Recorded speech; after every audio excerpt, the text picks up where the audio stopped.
녹정기, 김용 원저, 제국원 이장.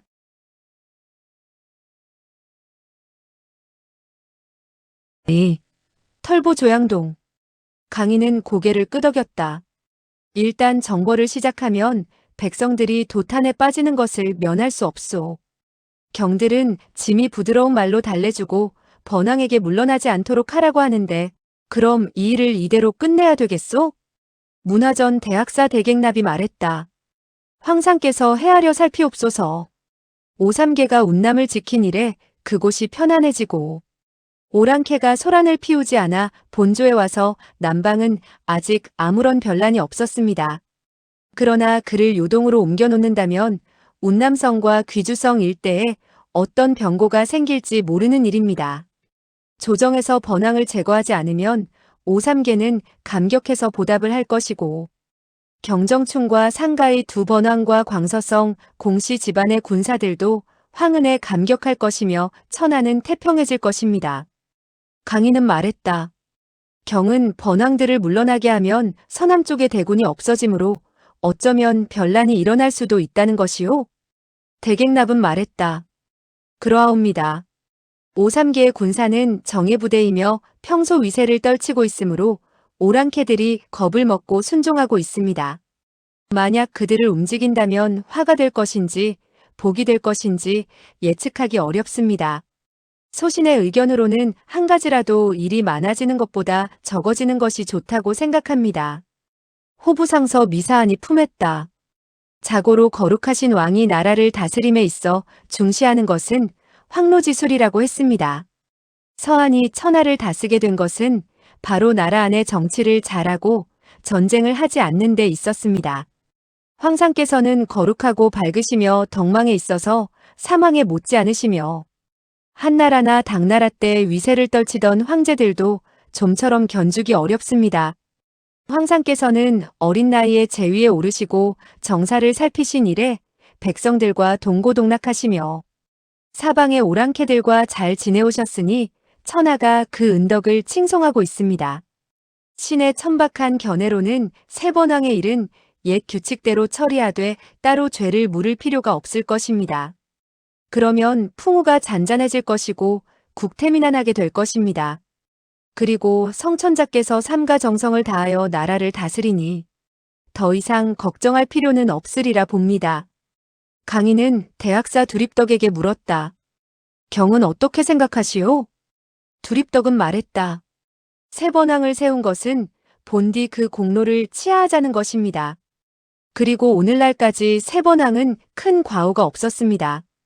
그런데 갑자기 그들을 제거한다면 혹시 사정을 잘 모르는 자들이 조정이 선조의 공신들을 용납하지 못했다고 말하게 될 것이며 그렇게 되면 혹시 황상의 밝은 정사에 금이 갈까 걱정이 됩니다. 왕공 대신들은 서로 설왕설래하였으나 모두가 주장하는 것은 세번왕을 그대로 두자는 의견이었다. 위소보는 여러 사람들이 하는 말이 문자를 쓰는 말들이라 제대로 알아들을 수 없었지만 그 주장들이 하나같이 번왕을 철수시키지 말자는 데 있는 것을 알고 속으로 초조하게 생각했다. 재빨리 세객도에게 눈짓을 하면서 살며시 고개를 가로저어 보였다. 이것은 그에게 다른 사람들과 반대되는 말을 하라는 뜻이었다. 세객도는 그가 고개를 흔드는 것을 보고 그 뜻을 오해했다. 그는 세번왕을 철수시키는데 반대하라는 줄로 잘못 알았다. 그는 황상의 참된 뜻을 알고 있는 사람은 오로지 위소보일 뿐이고 또 강희가 여러 사람들의 의논에 대해서 왈가왈부하지 않는 것을 보자 소황제가 감히 오삼계와 싸움을 일으킬 엄두를 내지 못하고 있으리라고 짐작하고 말했다. 오삼계와 상가희 그리고 경정충 세 사람은 모두 용병술에 뛰어난 인물들입니다. 만약 조정에서 세번왕을 철수시킨다면 세번왕은 항명하여 운남, 귀주, 광동, 복건, 광서 등 5성에서 동시에 군사를 일으킬지도 모르며 어쩌면 다른 반역자들이 출병하여 그에 호응할지도 모르는데 그렇게 된다면 대응하기가 쉽지 않습니다. 소신이 볼 때 오삼계와 상가희는 나이가 많아 이 세상에서 얼마 살지 못할 것이니 차라리 몇 년 더 기다려서 두 사람이 수명을 다해 죽도록 내버려 두는 것이 좋을 듯합니다. 새 번항을 따라 수없이 싸움을 해온 늙은 병사들과 장수들도 태반이 죽게 될 것이며 그때 가서 번항을 철수시키기는 쉬울 것입니다. 강인은 빙그레 웃으며 말했다. 경은 신중을 기하자는 것이군. 세객도는 황상이 칭찬의 말을 하는 줄로 알고 절을 하며 사은의 말을 했다. 소신은 국가대사에 충성을 다하기 위하여 생각하고 대책을 강구하지 않을 수 없었습니다. 강인은 대학사도에게 물었다. 경은 문무를 겸비한 사람이고 삼도 육략에 깊이 통달했을 뿐 아니라 용병술에 뛰어난 사람이니 이 일을 어떻게 보시는지 말해보시오. 소신은 재주와 지혜가 평범한데 황상께서 은혜를 베푸시고 이끌어 주시었습니다. 황상께서는 만리 밖을 밝게 내다보시지 않습니까? 조정의 병마들은 매우 뛰어나 새 번항이 만약 불측한 마음을 가진다 해도 큰일을 이룰 수는 없을 것입니다. 다만 새 번항이 거느리고 있는 수십만 명이나 되는 사람들을 일제히 요동으로 옮기는 것은 조금 걱정이 됩니다. 뭐가 그렇게 걱정이 된다는 것이오? 요동은 우리 대청나라의 근본이 되는 곳이며 역대 조상들의 능침이 있는 곳입니다. 새 번항이 만약 신하로서 복종할 뜻이 없어 수십만 명이 요동해서 반란을 일으킨다면 방비하기가 쉽지 않을 것입니다. 강인은 고개를 끄덕였다. 도혜는 다시 말했다. 새 번항이 군대를 원위치해서 철수시킨다면 조정에서는 따로 병마를 운남, 광동, 복건성으로 보내 주둔시켜야 할 것입니다. 수십만이나 되는 대군이 동쪽으로 올라오고 또 수십만 명의 대군이 남쪽으로 내려가게 되면 많은 군비가 들 것이고 지방을 시끄럽게 할 것이 틀림없습니다. 새 번항이 거느리고 있는 군사들과 그곳의 백성들은 잘 지내고 있고 어떤 충돌이 있다는 소리도 듣지 못했습니다. 광동과 복건성의 언어는 매우 야릇하고 특이해서 새로운 군사를 보내면 서로 말이 잘 통하지 않고 습관이나 풍속이 달라서 어쩌면 백성을 자극하여 반란을 일으킬지도 모르니 이렇게 되면 황상께서 백성을 자식처럼 사랑하시는 거룩한 뜻을 손상시키는 결과가 될 것입니다. 위소보는 들으면 들을수록 다급해졌다. 그는 소황제가 번항을 물러나도록 할 결심을 하고 있다는 것을 알고 있었다. 그런데 왕공 대신들은 하나같이 담이 작고 큰일을 두려워하는 것이 아닌가. 또한 자기는 관직이 낮고 나이가 어린 까닭에 조정에서 함부로 말을 할 수 없는 입장이었다. 강인은 병부상서 명주에게 물었다. 이 일은 병부에서 관리할 일인데 경은 어떻게 생각하시오? 명주는 말했다. 성상께서는 하늘이 내리신 총명함을 지니고 계실 뿐 아니라 먼 일을 내다보시며 일을 처리함에 있어서 신하들보다 100배나 뛰어나십니다. 소신은 아무리 생각해봐도 새 번항을 철수시키는 것은 그것대로 이득이 있고 철수시키지 않으면 또한 그것대로 이득이 있어. 마음속으로 정말 결정하기가 힘들어 며칠 동안 계속 잠도 자지 못했습니다. 그런데 그 후 갑자기 한 가지 사실을 상기하고 마음을 놓게 되었으며 어젯밤부터는 잠을 자게 되었습니다. 소신이 마음속으로 생각하는 것은 황상께서 생각이 치밀하시고 상세하여 이를 헤아림에 있어서 실수가 없다는 사실입니다. 조정의 신하들이 생각하는 일은 이미 황상께서 짐작하고 계실 것입니다. 소신들이 생각하는 계책이라는 것이 아무리 고명하다 해도 황상의 가르침만 못합니다. 소신은 그저 황상께서 분부하시는 대로 일을 처리하며 황상께서 어떤 말씀을 하시면 죽어라 하고 받들어 앞으로 나아가며 용기 있게 일을 처리한다면 최후에 가서는 반드시 크게 길하고 크게 덕을 볼 것이며 만사가 뜻대로 될 것이라고 생각합니다. 위소보는 그 말을 듣자 탐복하여 속으로 생각했다. 조정의 문무백관들 가운데 벼슬아치 노릇을 하는 재간에 있어서는 그 누구도 이 사람을 따를 수 없구나. 이 사람의 아첨을 떠는 재간은 정말 대단하다. 나는 그를 사부로 모셔야겠다. 이 녀석은 이후 크게 출세할 것이며 부귀공명은 헤아릴 수 없을 정도겠다. 강인은 빙그레 웃더니 말했다. 나는 경의 생각을 말해보라고 했지 내 덕을 칭송하는 말을 듣고 싶었던 것이 아니오. 명주는 절을 했다. 성상께서는 밝게 살피옵소서. 소신은 공덕을 칭송하는 것이 아니라 있는 그대로의 사실을 말씀드린 것입니다. 병부에서 세번왕이 불온하다는 소문을 들은 후 소신은 주야로 걱정을 하며 어떻게 대응해야 할지를 생각해 왔습니다. 만일 군사를 쓰게 된다면 어떻게 군사들을 움직이고 장수들을 파견해야 이길 수 있을 것인가를 생각했으며 주군으로 하여금 조금도 걱정을 하지 않도록 해야 한다고 생각했습니다. 그러나 아무리 생각해봐도 주군께서는 너무나 거룩하시고 밝으신 반면 소신들은 형편없는 사람들이지요. 우리들이 애써서 생각해낸 방책은 황상께서 아무렇게나 생각해내시는 것에 결코 미칠 바가 못 됩니다.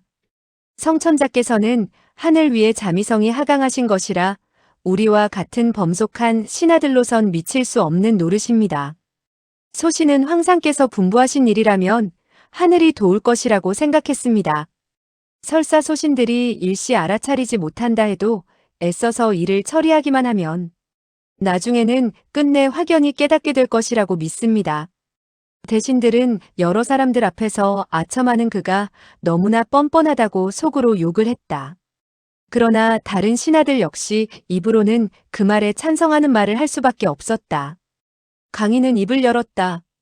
위소보, 그대는 운남에 가보았으니 그대가 말해보게나. 이 일을 어떻게 하면 좋지?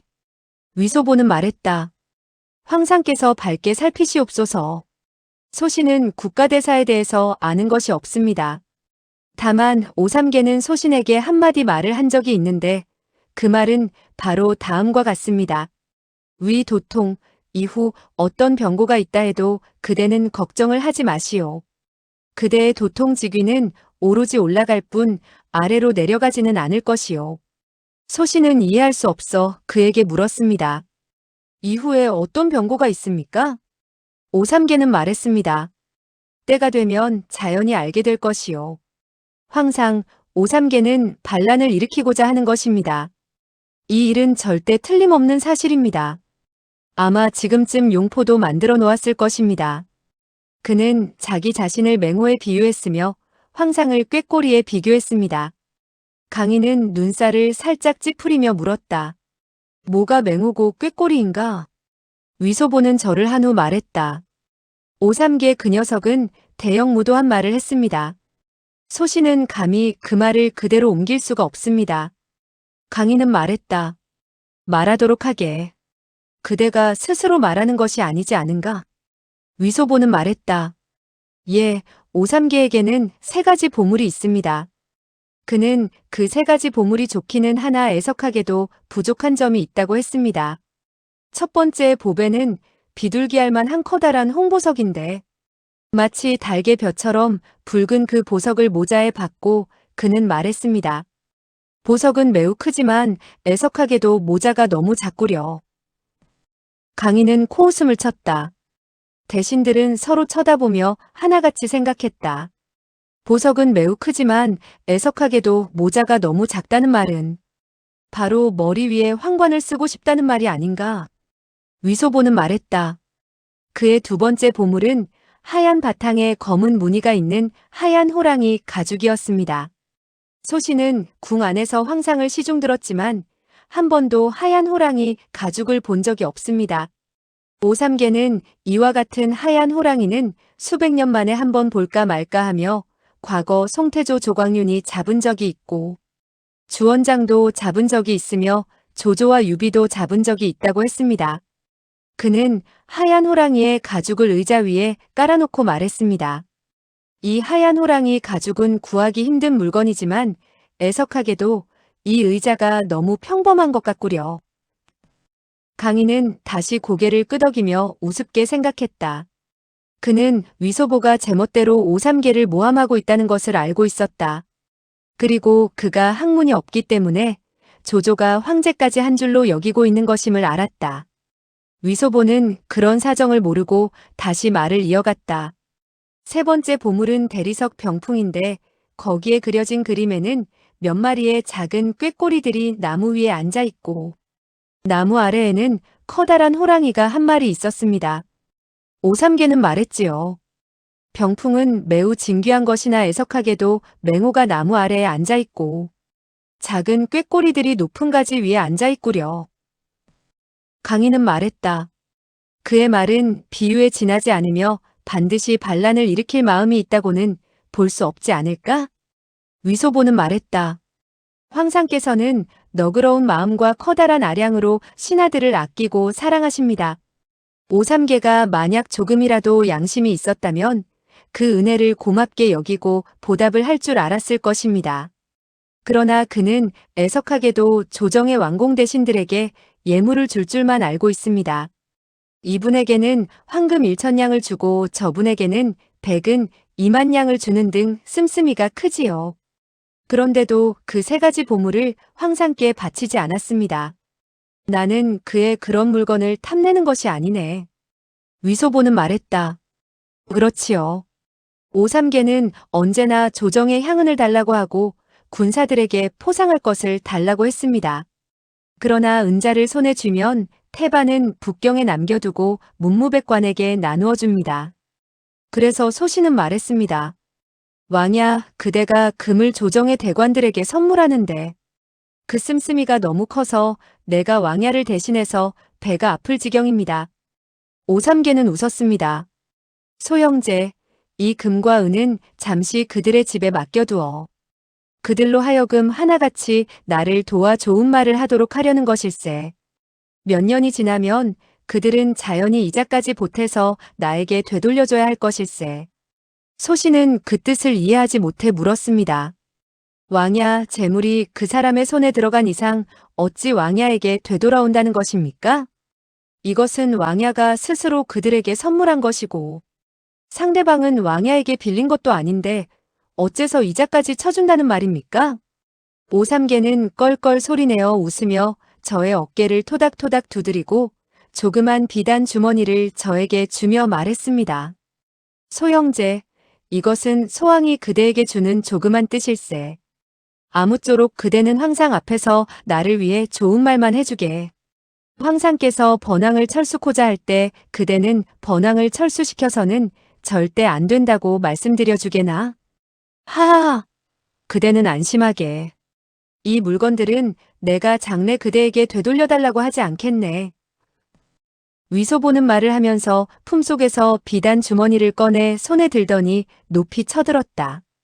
모든 사람들은 그 주머니에 평서왕부라는 붉은 글자가 수놓아져 있는 것을 볼 수 있었다. 위소보는 그 주머니를 풀어 헤치더니 거꾸로 들었다. 그러자 쨍그랑 하는 소리와 함께 진주, 비취, 미옥 등 수십 개나 되는 진품들이 대전에 흩어져서 주광보기가 눈부시게 빛났다. 이 구슬 가운데는 오삼개가 선물한 것도 있지만 어떤 것은 위소보가 다른 곳에서 뇌물로 받은 것이다. 그런데 다른 사람들이 어찌 분간할 수 있겠는가? 강희는 웃었다. 운남에 한번 갔다 오더니 많이도 얻었군 그래. 이 진주는 소신이 감히 가질 수가 없으니 황상께서 다른 사람에게 하사하도록 하십시오. 강희는 싱글벙글 웃으며 말했다. 오삼개가 그대에게 준 것인데 내가 어찌 다른 사람에게 내린단 말인가? 오삼개가 소신에게 준 까닭은 황상 앞에서 결코 번왕을 철수시켜서는 안 된다는 거짓말을 하라고 준 것입니다. 소신은 황상을 향한 충성심이 강하기 때문에 하찮은 금은제보를 욕심내어 반적을 충신이라고 말씀드릴 수는 없습니다. 그러나 이렇게 된다면 오삼개의 물건을 받고 그에게 미안하지 않을 수 없습니다.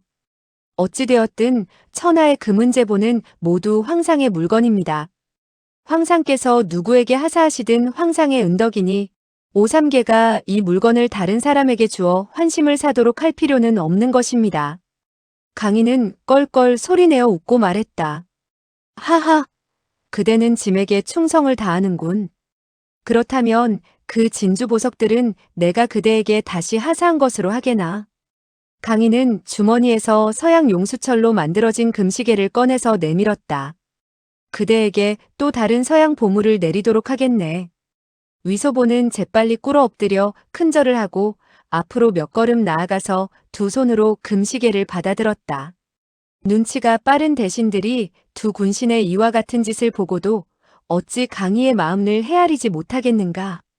대신들은 모두 오삼개의 뇌물을 받은 적이 있었다. 그리고 최근의 예물들은 위소보가 건네준 것이 아닌가. 그들은 마음속으로 자기들이 혹 분수를 모른다면 위소보가 운남에서 준 물건이 얼마였다고 털어놓게 될 것이고, 그러면 황상께선 진노하시어 바깥쪽의 번왕들과 내왕하며 불측한 일을 도모했다는 죄명을 씌울 것이며 결국 감투를 잃을 우려가 있다고 생각했다. 위소보가 오삼개를 모함하는 말들은 실로 유치하여 가소로울 지경이었다. 오삼개가 진짜 반란을 일으킬 마음이 있다 해도 결코 황제가 보낸 흠차 대신 앞에서 드러내지는 않을 것이다. 그리고 조정 대신들에게 준 금과 은을 장내 미천과 더불어 이자까지 합쳐 거두어들인다는 생각을 하더라도 자기가 이후 반란을 일으켜 성공을 하게 되고 황제가 되었을 때 각 대신들에게 금과 은을 되받겠다는 암시를 하지는 않을 것이다. 이것이야말로 세상을 모르는 어린애 생각이지. 오삼개같이 노련하고 생각이 깊은 사람이 어찌 약간의 금과 은을 선물한 것을 따지겠는가. 위소보의 그와 같은 말을 단번에 반박하여 위소보를 공경에 처하도록 할 수는 있었지만 위소보의 뒤를 황상이 밀어주고 있는 이 마당에 그 누가 감히 쓴맛을 자초하여 나서겠는가. 명주는 머리가 잘 돌아가는 사람이라 즉시 입을 열고 말했다. 위 도통은 젊은 영재로서 모든 일을 명백히 예견하며 또 황상에 대해서는 충성을 다하여 오삼개의 소굴로 깊이 들어가 진상을 캐내었으니 진정 탐복할 일입니다. 만약 황상께서 먼저 통찰하시고 위 도통을 친히 보내 알아보도록 파견하지 않았다면 서울에서 일을 처리하는 우리들이 오삼개 그 늙은 것이 나라의 깊은 은혜를 입고도 속으로 반란을 일으킬 작정을 하고 있다는 것을 어찌 알 수 있었겠습니까? 이 한마디의 말은 강희와 위소보를 추켜올리는 동시에 자기와 조정 백관들을 슬쩍 변명해주는 한편 오삼개의 죄를 확실히 했다고 할 수 있었다. 태화전의 모든 사람들은 이 몇 마디의 말이 모두 그럴싸하다고 생각했다. 대신들은 가슴이 서늘해져 불안감을 느끼고 있었는데 이제서야 안도의 숨을 내쉬었다. 강친왕과 세객도는 원래 위소보와는 사이가 좋은 편이었다. 그래서 그들은 자연히 위소보의 뜻을 알고 우물에 떨어진 사람에게 돌을 던지듯 오삼개의 허물을 크게 들추어내 떠들었다. 대신들도 너나 없이 한마디씩 하게 되었고 모두 번왕을 철수시켜야 한다고 했으며 스스로 자기가 멍청했다고 크게 꾸짖는 한편 다행히 황상께서 깨우쳐 주시어 구름을 헤치고 햇살을 대할 수 있게 되었다고 했다. 그리고 어떤 사람들은 방책을 내놓기까지 했다. 번왕들을 어떻게 철수시키고 오삼개를 어떻게 잡아서 북경으로 데려와야 하며 또 어떻게 그의 가산을 몰수해야 하는가를 말하기도 했다. 오삼개의 재물은 한나라와 버금가니 그의 가산을 몰수한다면 대단히 국물이 많을 것이라고 사람들은 느꼈다. 그러나 다시 생각해 볼 때 그 일이 쉽게 처리할 수 있는 일은 아니라고 걱정했다. 그 일에 나섰던 사람들이 그 가산을 몰수하기 전에 오삼개가 먼저 그 사람의 머리를 치지 않을까 생각했다. 강희는 사람들의 말이 끝나기를 기다려서 말했다. 오삼개는 비록 불측한 마음을 가지고 있으나 반란을 일으키겠다는 행동을 드러내지도 않았으니 이곳에서 오늘 있었던 말들은 한마디도 누설하지 않도록 하시오. 그에게 잘못을 뉘우치고 새 사람이 될 기회를 주어야 할 것이오. 대신들은 일제히 황은이 망극하다고 했으며 진정 인자하기 이를 데 없다는 등의 말을 했다. 강희는 품속에서 누런 종이를 꺼내며 말했다. 이 유시가 적절한지 그대들이 한번 봐주시오. 파태가 허리를 굽히고 받아 두 손으로 받쳐들고 큰 소리로 읽기 시작했다. 봉천 승운항 제조할 자고제왕 평정천하 식례사무실력 급해운영밀 진려반사 휴식사졸 비봉강중신 우유이양 상현역세 총구하산 심성전이야. 그는 여기까지 읽고 잠시 말을 멈추었다.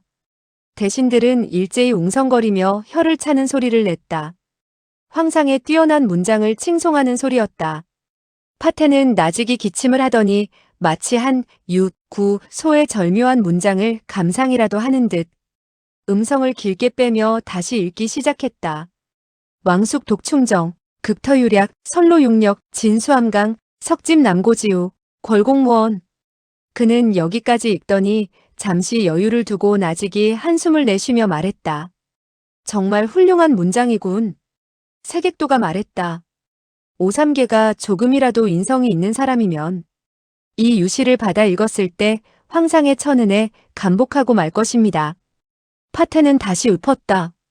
단념 왕년치이고 사도폭로, 구주하황, 권회양절, 금이지방저정, 고윤왕소청, 반이안삽, 자특견모모, 전왕선 유짐해, 왕기솔 소속 관병, 취장북내, 위짐권주, 서기단 석구지, 군신해락, 영보무 강지휴, 지일응한 삽사에, 이칙 소사칙 비주상, 왕도일, 직윤영우, 무의위념, 흠차. 파태는 음조가 낭낭한 편이었고 더구나 유시를 읽을 때 높고 낮게 잘 뛰어가면서 읽었다. 낭독이 끝나자 신하들은 모두 칭찬에 마지 않았다. 김영주는 말했다. 단석구지 군신해락이라는 8글자는 정말 사람을 감격하게 하는군요. 그 유시를 들으니 소신들의 마음까지 훈훈해집니다. 가장 좋기로는 오삼계가 명을 받들고 조정에 귀의하는 것이요. 그렇게 되면 백성들은 전쟁의 재난을 면할 수 있게 될 것이요. 그러므로 반드시 말을 잘하는 사람을 운남으로 보내 유시를 선포하고 짐의 뜻을 전해야 할 것이요. 대신들은 황제의 말을 듣고 모두 다 위소보를 바라보았다. 위소보는 사람들의 시선을 받고 당황해서 속으로 생각했다. 야단났구나. 이 일은 그야말로 장난이 아니다. 지난번 며느리를 데려갔다가 하마터면 목숨을 잃을 뻔했는데 이번에 번왕을 철수시킨다는 임무를 띠고 가면 오삼계가 어찌 흠차 대신을 죽이지 않겠는가. 그러나 운남으로 가면 아가를 만나볼 수 있다는 생각이 들자 가슴이 후끈 달아오르는 것을 느꼈다. 한편 그는 목숨이 더 중요하다고 생각했다. 김영주는 위소보의 안색이 흑빛이 되는 것을 보고 그가 감히 갈 엄두를 못 낸다는 사실을 알고 말했다. 황상께서는 굽어 살피십시오. 말 잘하는 사람으로는 도통 위소보가 가장 재능 있는 사람이라고 할 수 있습니다. 하지만 이 도통의 위인됨은 악을 원수처럼 미워하는 사람입니다. 오삼계가 황상께 불경하다는 것을 알고 있기 때문에 그를 뼛속까지 미워할 것입니다. 그렇기 때문에 10중 8구 오삼계를 만나게 되면 대뜸 그를 꾸짖어 이를 그르치기 쉽습니다. 소신의 의견으로는 차라리 예부시랑 저리갱, 한림원 학사다리래. 이 두 사람을 운남으로 보내 유시를 선포하는 것이 좋겠습니다. 이 두 사람은 점잖고 덕망을 갖추고 있으니 고집스러운 오삼계를 감화시킬지도 모르는 일입니다. 강인은 그 말을 듣자 무척 마음에 드는지라. 즉시 저리갱, 다릴의 두 사람에게 운남으로 가서 유시를 선포하도록 일렀다. 대신들은 황제가 번왕을 철수시킬 뜻을 이미 굳히고 유시도 미리 써서 몸에 지니고 있었다는 사실을 알고 오삼계를 좋게 평가했던 것을 깊이 후회해 마지 않았다. 이제 사람들은 말투를 바꾸어 오삼계에 있지도 않은 죄상을 늘어놓으면서 오삼계는 그야말로 간악하기 그지없는 사람이라고 했다. 강인은 고개를 끄덕이고 말했다. 오삼계가 나쁘기는 하나 그 정도로 나쁘지는 않을 것이요.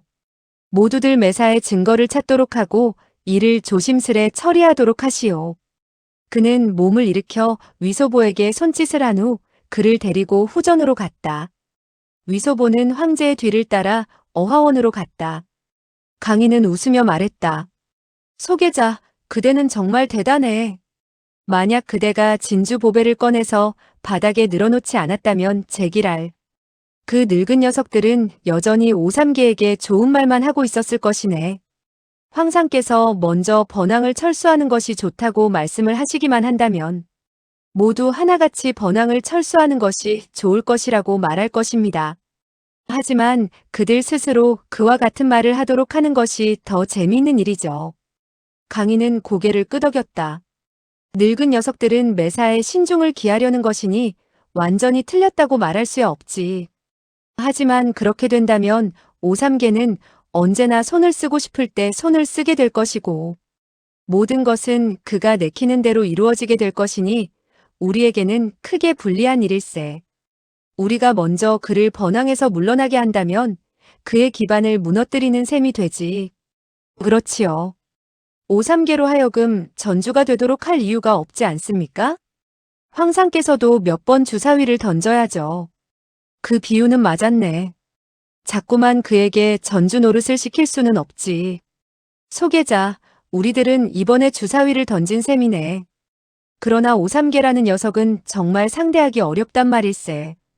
그 휘하의 장수나 병졸들은 모두 전쟁에서 많은 경험을 쌓은 무서운 인물들이네.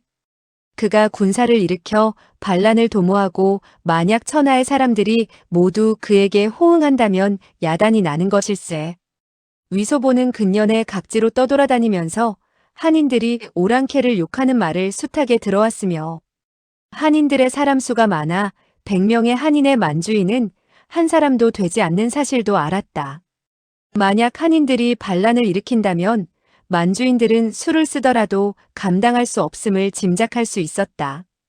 그러나 오랑캐를 욕하는 사람들도 많기는 했지만 오삼계를 욕하는 사람들은 더욱더 많았다. 그는 이 점을 생각하고 말했다. 황상께서는 안심하십시오. 천하의 한나라 사람들 가운데 오삼계를 좋아하는 사람은 한 사람도 없습니다. 그가 반란을 일으킨다면 자기의 신복 외에는 아무도 그를 받드는 사람이 없을 것입니다. 강인은 고개를 끄덕였다. 나 역시 그 점을 생각했었지. 전에 명나라 개왕이 면전으로 도망을 쳤을 때 오삼계가 그를 잡아서 죽였네. 오삼계가 반란을 일으킨다면 그야말로 한나라를 일으켜서 만주 사람들에게 대항한다고 말할 수 없지. 그러므로 청나라를 반대하고 무찔러서 명나라를 세우겠다는 말은 하지 못할 것이네. 거기까지 말했을 때 그는 잠시 여유를 두었다가 다시 말했다. 명나라 숭정 황제가 언제 죽었지? 위소보는 머리를 극적극적하고 더듬거리며 말했다. 그건 소신이 그때 아직 세상에 태어나기 전이라 잘 모르겠군요. 강인은 껄껄 웃었다. 그야말로 맹인에게 길을 물은 셈이군. 그때 나도 세상에 태어나지 않았네. 그렇군. 그의 제삿날이 되면 나는 몇 명의 친왕과 패륵들을 보내 숭정의 능을 찾아가서 제사를 지내. 천하의 백성들이 모두 나에게 고맙게 생각하도록 하고 속으로 오삼계를 원통하게 여기도록 하겠네. 황상의 신기묘산입니다. 그러나 숭정 황제의 제삿날이 되기도 전에 오삼계가 먼저 반란을 일으킨다면 어떻게 하지요? 강인은 몇 걸음 서성거리더니 미소를 짓고 말을 바꾸었다. 그동안 그대는 성질을 받들어 일을 처리하면서 적지 않게 고생을 했네. 오대산, 운남, 신룡도, 요동 등 그리고 최후에는 나찰고까지 갔다 오지 않았는가? 이번에 나는 그대를 좋은 지방으로 보내서 기분을 전환시켜주겠네. 천하에서 가장 좋은 곳은 바로 황상의 곁입니다. 황상께서 말씀하시는 것을 들을 수 있고 황상을 쳐다볼 수만 있으면 저는 온몸에서 기운이 솟아나고 마음속이 말할 수 없이 편안해진답니다. 황상, 이 말은 결코 아첨을 떠는 것이 아닙니다. 강인은 고개를 끄덕였다. 그것은 사실이네. 나와 그대, 우리 군신 사이는 정말 의기투합하고 있으니 이 또한 연분이 아니겠는가? 나는 그대와 더불어 어릴 적부터 싸우면서 사귄 적이 있기 때문에 남들과는 다르지. 나 역시 그대를 만나면 무척 기쁘다네. 소계자, 반년 동안 그대의 소식을 듣지 못했을 때 그대가 바다에 빠져 죽은 줄로 알고 나는 줄곧 그대를 위험한 곳에 보내 모험하게 한 것을 후회하며 여간 슬퍼하고 괴로워하지 않았다네. 위소보는 마음속이 뿌듯하여 말했다. 아무쪼록 제가 한평생 황상을 시중들 수 있기를 바랍니다. 그렇게 말하는 그의 음성은 어느덧 목이 메어 있었다. 좋아, 나는 60년간 황제 노릇을 할 테니 그대는 60년 동안 대관 노릇을 해주게. 우리 군신 두 사람은 그야말로 서로 은혜를 베풀며 의리를 지켜 끝까지 변함이 없도록 하세. 황제가 신하에게 이와 같은 말을 한다는 것은 지극히 희귀한 일이었다. 강인은 나이가 어려 말하는 것이 솔직했고 그와 위소보는 역시 총각지교인지라 서로가 진정으로 대하고 있었다. 황상께서는 100년 동안 황제가 되십시오. 전 100년 동안 심부름꾼이 되겠습니다. 대관이 되고 안 되고는 개의치 않습니다. 60년간 황제 노릇을 하는 것도 부족하다는 것인가? 소계자, 사람은 적당히 만족할 줄 알아야 하네.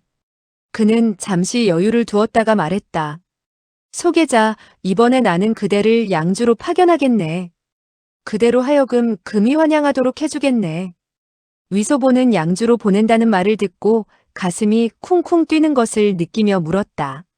뭐가 금이 환영인가요?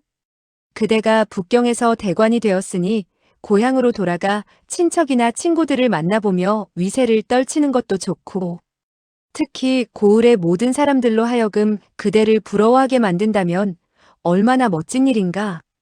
그대가 부하를 시켜 상소문을 한 장 올리도록 한다면 그대의 부친이나 어머님께도 조정해서 어떤 직책을 내리게 될 것이니 매우 그럴싸하지 않은가.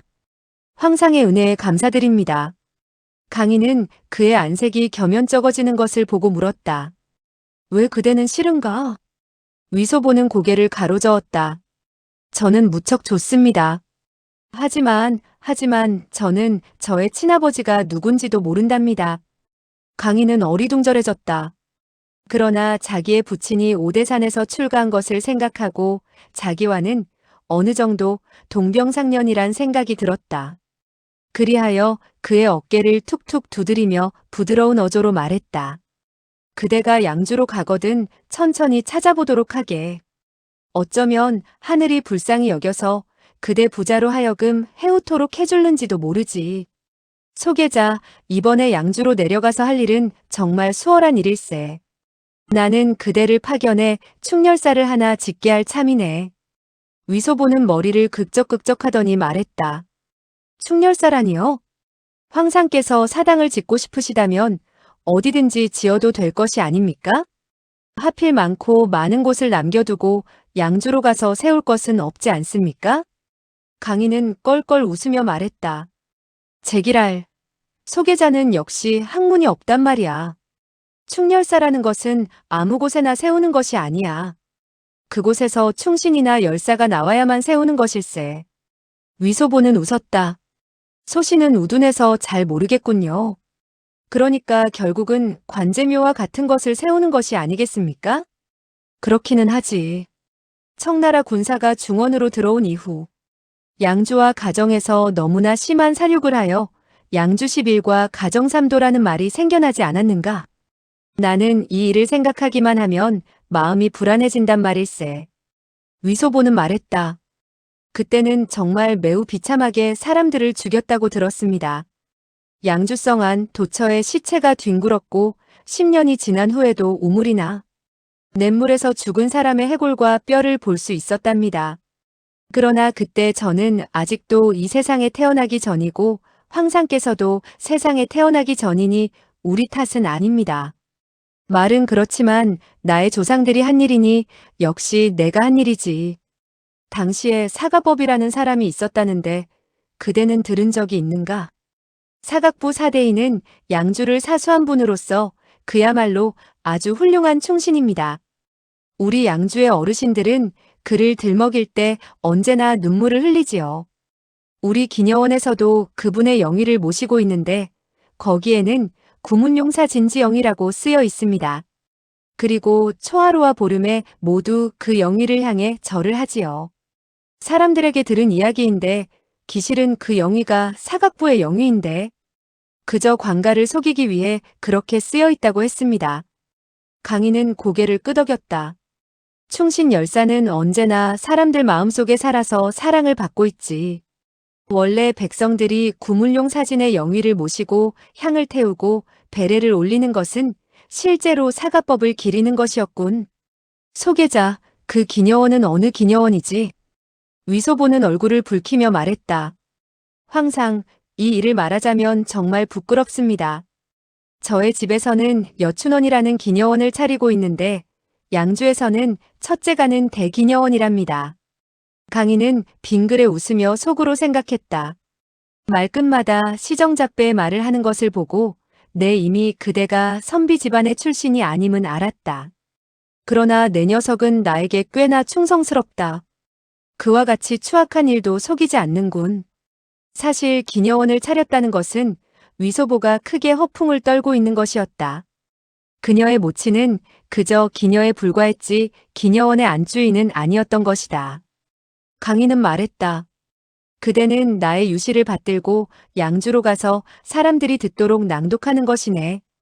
나는 사가법이 충성을 다해 나라에 보답을 했으며 군주의 충성을 다하며 백성을 사랑했으니 그야말로 훌륭한 충신이며 커다란 호걸이라고 칭찬의 말을 하겠네. 우리 대청나라는 충신과 의사들을 높이 사며 반역도와 역적을 업신여기네. 나는 사가법을 위해 훌륭한 사당을 지어주고 양주에서 그 당시 성을 지키다가 죽은 충신과 용장들을 모조리 그 사당에다가 모시도록 하겠네.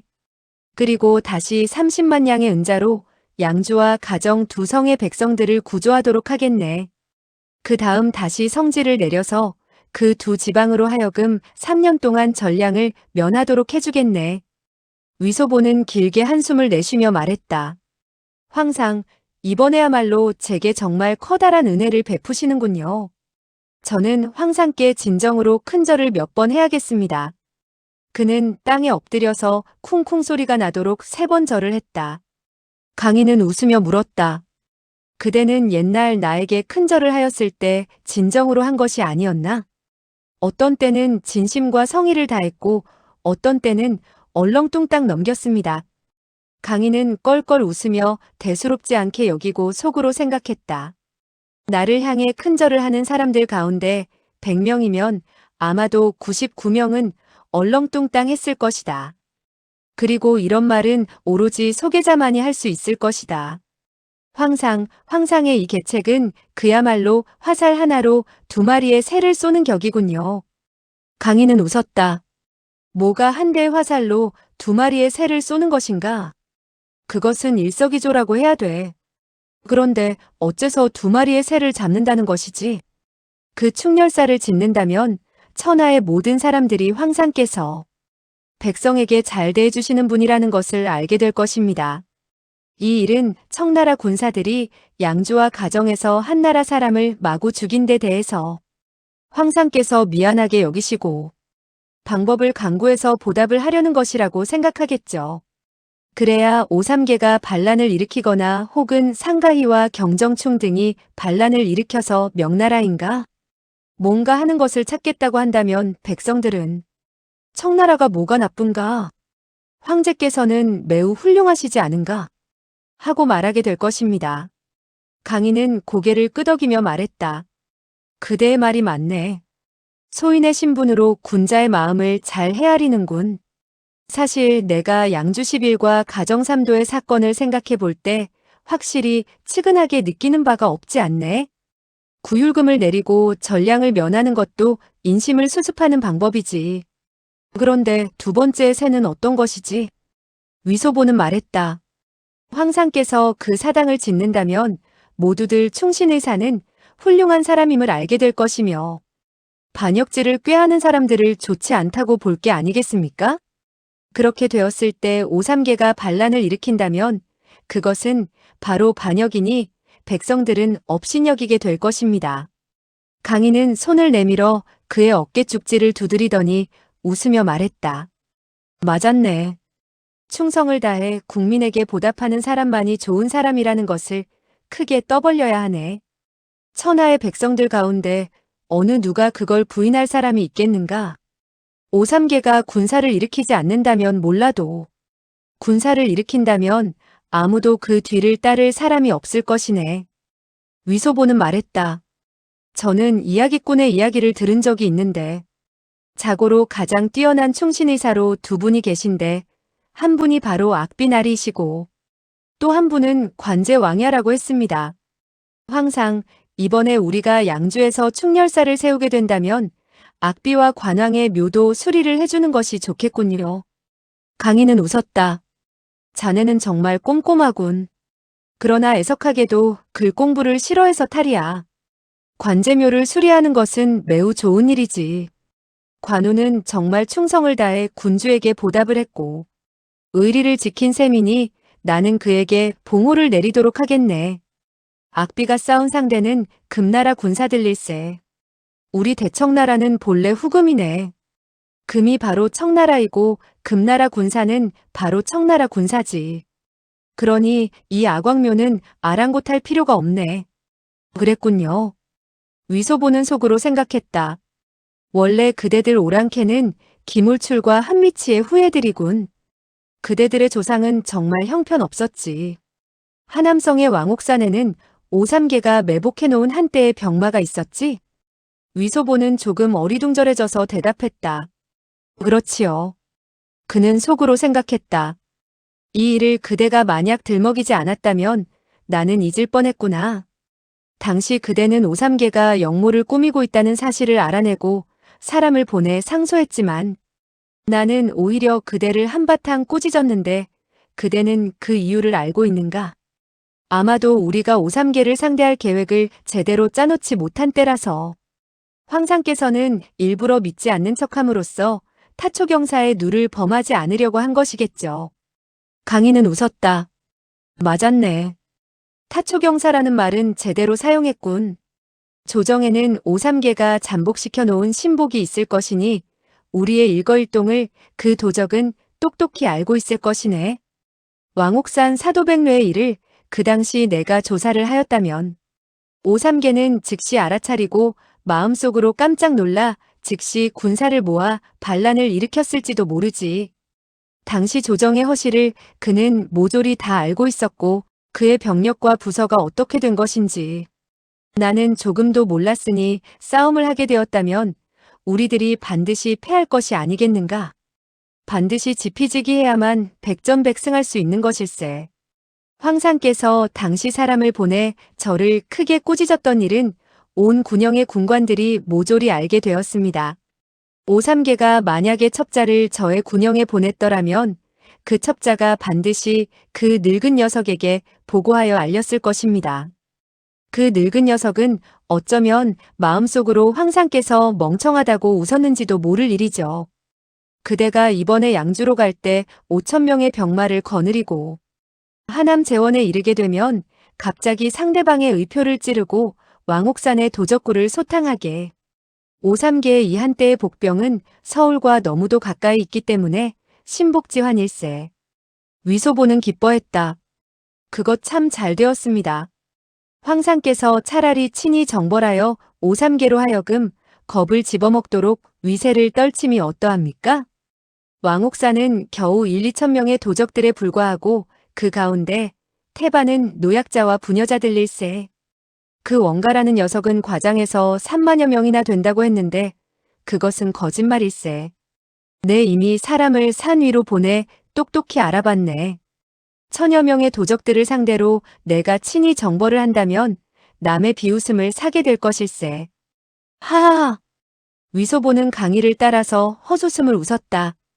그는 속으로 소황제는 정말 너무나 똑똑해서 거짓으로 숫자를 크게 불려서는 안 되겠다고 생각했다.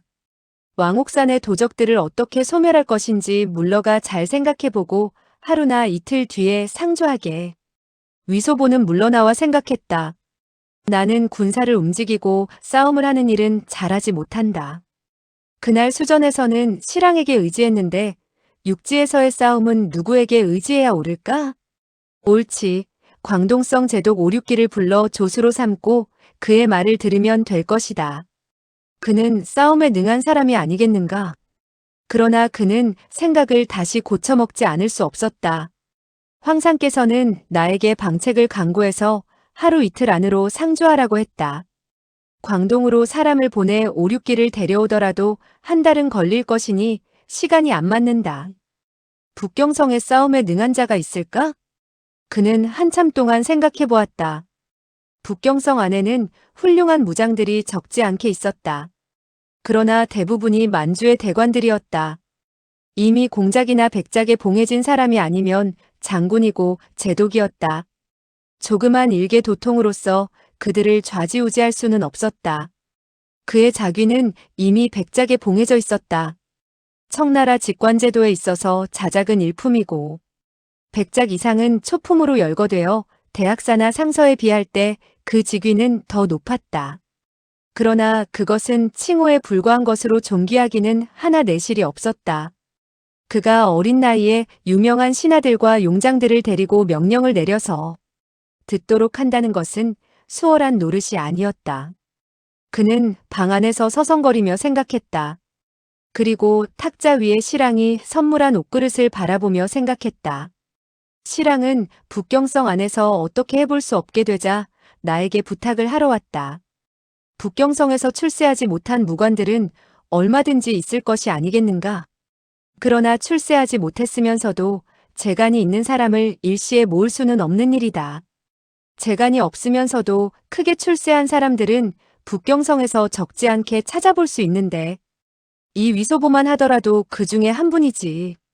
하하하. 그는 탁자로 다가서서 옷그릇을 손에 들고 생각했다. 가관진작이라는 네 글자를 새겼는데 이 말은 정말 들어맞았구나. 그가 나에게 옷그릇을 선물하였을 때 나는 자작이었는데 지금은 이미 백작으로 올라가지 않았는가? 내가 무슨 재간으로 가관진작을 하게 되었지? 가장 큰 재간은 바로 아첨을 떠는 것이다. 아첨을 떠는 것 외에 나의 재간이라고는 재기랄 하나도 없다. 무릇 재간이 있는 사람은 아첨을 떨려고 하지 않는다. 그는 고개를 들고 알고 있는 무관 중에 누가 아첨을 떨지 않는가를 생각해 보았다. 천지외의 영웅호걸들은 물론 함부로 아첨을 떨지 않았다. 그러나 사부 진근남과 오륙기 외에는 모두 내공이나 외공만 알았지 군을 통솔하고 싸움은 할 줄 몰랐다. 사부의 부장인 임응주는 전쟁을 할 줄 알았으나 애석하게도 그는 이미 대만으로 돌아간 후가 아닌가. 갑자기 그는 한 가지 사실을 떠올리게 되었다. 그날 그가 시랑을 데리고 천진으로 가서 바다로 나아갔을 때 수사총병 황포는 자기를 매우 떠받들었는데 천진위의 한 털보 무관은 자기에게 눈살을 찌푸리고 입술을 삐죽이며 업신여기는 표정을 짓고 한마디의 아첨도 하지 않았었다. 그 녀석은 누구일까? 당시에도 그는 그 군관의 이름을 기억하지 못했는데 지금은 더더욱 생각해낼 수 없어 그저 다음과 같이 생각했다. 아첨을 떠는 사람은 재간이 없다. 그 털보는 아첨을 떨고자 하지 않았으니 반드시 재간이 있을 것이다. 그는 즉시 병부상서 아문으로 가서 상서 명주를 찾았다. 그리고는 그에게 빨리 천진위에 있는 한 명의 털보 군관을 북경으로 불러주십사 하고 청했다. 그 털보의 계급은 높지도 않고 낮지도 않고 부장이 아니면 참장쯤 될 것이라고 생각했다. 명주는 이상하게 여겼다. 이름도 없고 성명도 없는 털보를 어떻게 데려오느냐 하는 것이었다. 그러나 위소보는 지금 가장 황제의 총애를 받고 있는 사람이니 천진위로 사람을 보내서 한 명의 무관을 데려오는 것은 물론 설사 10배나 더 어려운 일이라 해도 방법을 강구하여 이를 처리해줘야 했다. 김영주는 그 즉시 대답했으며 친히 붓을 들어 한 장의 600리가 금 문서를 작성해서 천진위의 총병에게 전달하도록 했다. 그 천진위 총장 휘하에 모든 털보 군관을 일제히 북경으로 올라오게 하여 병부상서 아문으로 들어와 인사를 올리도록 한 것이다. 이날 정오 무렵 위소보가 점심밥을 먹자마자 친위병이 달려와서 병부상서 대인이 뵙고 싶어 한다고 전했다. 위소보는 대문으로 마중을 나갔다. 그러고 보니 명주의 등 뒤에는 20명의 털보 군관들이 서 있었다. 어떤 군관들은 검은 수염이었고 어떤 군관들은 허연 수염이었으며 또 어떤 군관들은 반백의 수염이었다. 하나같이 흙먼지를 뒤집어 쓰고 땀을 뻘뻘 흘리고 있었다. 김영주는 웃으면서 말했다. 위 백작 나오시오. 그대가 말한 사람을 한 무더기 찾아왔소. 아무쪼록 그대가 보아 합당한 사람을 뽑도록 하시구려. 위소보는 갑자기 이토록 많은 털보 군관들을 대하자 어리둥절해졌으나 그 말을 듣고 껄껄 웃으며 말했다. 상서 대인 저는 그저 한 털보를 찾아달라고 했을 뿐인데 상서 대인께서는 정말 치밀하게 일을 처리하시는군요.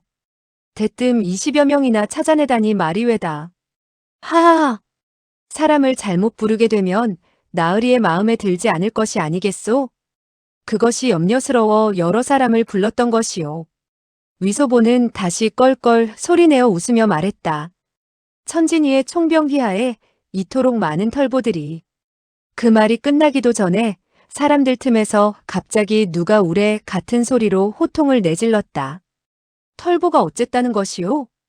그대는 아무런 이유도 없이 사람을 데리고 장난을 치는 것이요? 위소보와 명주는 깜짝 놀라 일제히 그 사람을 바라보았다. 그러고 보니 그 사람의 체구는 우람했으며 다른 사람들보다 머리가 한 개 더 있을 정도였다. 그는 얼굴 가득히 노기를 띠고 있었다. 위소보는 어리둥절해졌으나 곧 기뻐서 말했다. 맞았소. 바로 노영이요. 나는 바로 그대를 찾고 있었소. 그 털보는 더욱 화를 냈다. 지난번 그대가 천진에 왔을 때 나는 그대의 비위를 거슬렸소. 그때 이미 그대가 보복할 것을 알고 있었소. 나는 아무런 죄를 짓지 않았소.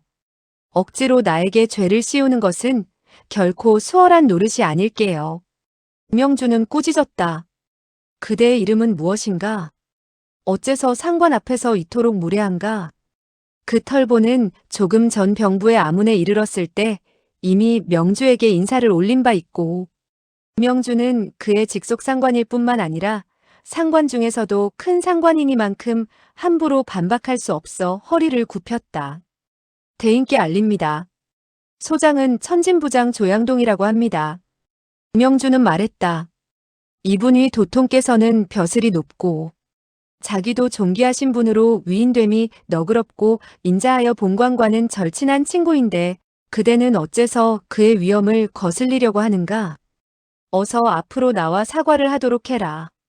조양동은 화를 사귀지 못하고 못마땅한 눈초리로 비스듬히 위소보를 곁눈질하며 생각했다. 젖비린내 나는 녀석에게 내가 어째서 사과를 해야 한단 말인가? 이때 위소보가 웃으며 입을 열었다. 조형, 너무 탓하지 마시오. 이 형제가 그대의 비위를 거슬렸으니 마땅히 그대에게 사과를 해야 할 것이오. 그는 고개를 돌리고 군관들에게 말했다. 형제는 조부장과 한 가지 상의할 일이 있었소. 그러나 일시 그의 존성대명을 기억할 수 없어. 병부대인으로 하여금 여러분들을 일제히 북경으로 초청해 오도록 한 것이오. 여러분들은 밤을 도와 길을 재촉하느라고 수고를 했는데 정말 미안하게 되었소. 그는 연신 두 손을 모아 공수했다. 군관들은 재빨리 발례했다. 조양동은 그가 겸손하고 온화하게 말하자 뜻밖이라는 생각이 들었다. 따라서 가슴속의 울화가 대뜸 사그라져 위소보에게 말했다. 소장이 죄를 지었습니다. 위소보는 두 손을 맞잡고 웃었다. 너무 겸손할 것 없소이다. 그는 명주에게 고개를 돌리고 말했다. 의대인 왕림하셨으니 아무쪼록 안으로 들어가 앉으시지요. 형제가 술을 올려 사의를 표명하겠습니다. 천진이의 친구들도 모두 들어갑시다. 명주는 위소보와 사귀고 싶었던 심정인지라 기꺼이 응해서 안으로 들어갔다.